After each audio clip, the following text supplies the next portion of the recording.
Te kuulate hommikul neid lugusid. Nii algab. Elas kord 3. planeedil tulnukas, kes tundis end väga üksikuna. Siis kukkus üks. Kilpkonserili.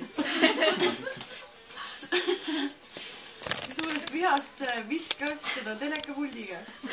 Nad armusid nii abiellunud teagi.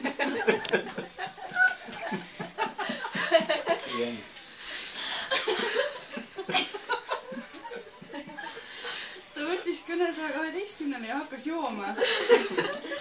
Hellemalt Rohelio. Ega ma plastmassist ei ole, ütles naine. Vaatamata kõigele eelnevale ei läinudki neil kõige hullemini. Neiu sai surnukuuris vahetuse vanemaks ja ka noormehest sai asja. Politseiamet võttis ta tööle narkokoorte õppevahendina.